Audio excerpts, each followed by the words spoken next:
that came with nutrition. And the reason I came into nutrition was because, like, before that I was into psychosomatic connections with the body. I was teaching fire walking, kind of like Tony Robbins is doing now. He kind of continued on that same path. I did it for like 5 years, from like 85 to 1990, and at that point I went through a dramatic shift. I mean, as a healer and a teacher, you're doing what your clients ask you to do, you know, so that you're always trying to find solutions to your clients' issues.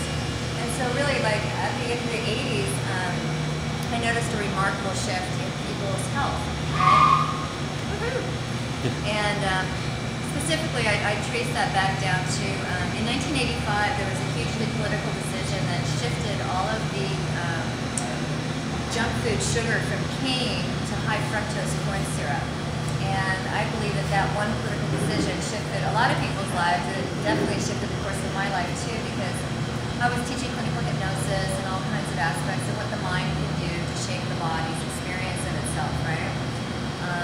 And all my clients were coming to diabetes, and, you know, they were suddenly grossly overweight, you know, morbid obesity started to show up before then. Before then, you'd never, like, now it's really, really common, but before then, like in the early 80s, there was nobody like that. People were kind of plump, you know, but nobody was like so morbidly obese that they couldn't walk down the street, and now that's actually quite common. Hundreds and hundreds of pounds people are weighing. So all of that changed with this high fructose corn syrup. There was a major shift in the quality of the food supply, actually, at a number of different levels, but I think it was really the high fructose corn syrup that definitely got me into nutrition, for sure. And, you know, I was teaching clients. They had, you know, sometimes they would come to me and say, well, you know, is there something I can do with my mind to shift this new diabetic, you know, situation that I have? And we'd get a piece of it. We'd get a big chunk of it, because the mind changes so much of our experience. But then there was this other piece, and I had to start digging for it. I was like, why is this? Why is this now? Why is everybody like this now? And why is adult onset diabetes being suddenly, like, rocketed from people in their 60s to people in their teens, all of a sudden having this?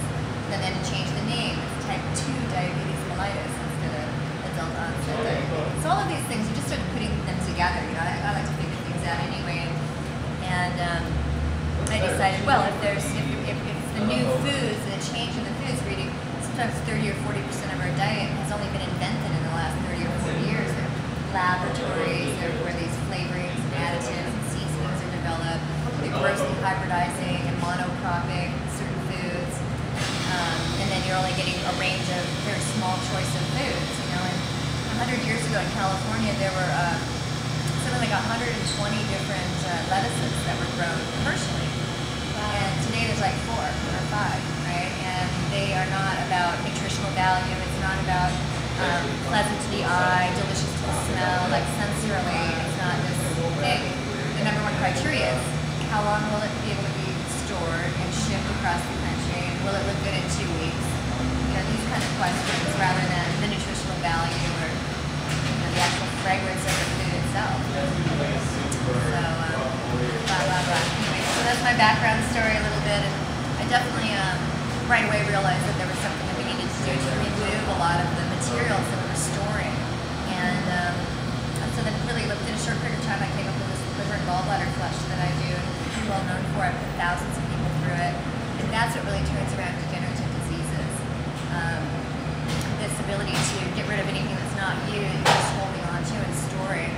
And then especially like for the gallbladder and the bile bladder, it's really important to, you know, remove the stones from those organs, and the bile ducts and the liver. And then the liver itself, the most important organ in the body, has the power to convert food into energy, which is one of the most important things that it does.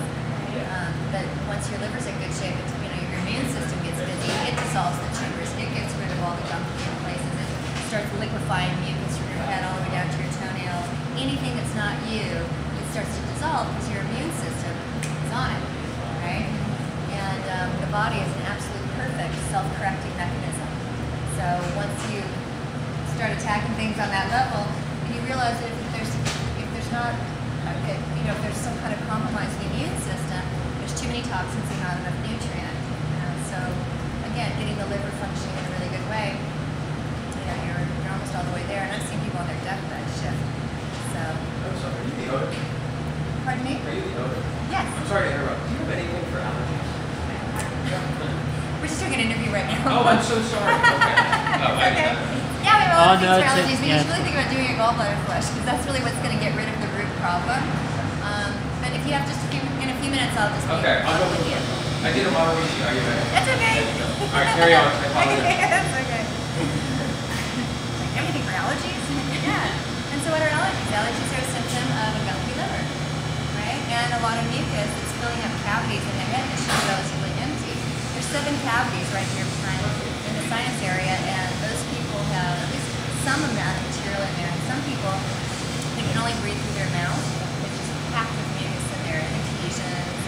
It's basically old starches that you ate, or somebody ate at one point, and the immune system was so compromised, you just had to kind of cement it along the passageways to get it out of the bloodstream or get it out of the way, at least temporarily, hopefully temporarily.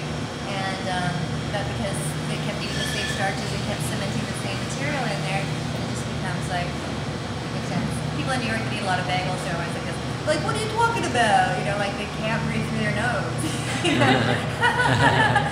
Because it's a New York accent, I'm like, it's a bagel accent. It changes, I've seen it change.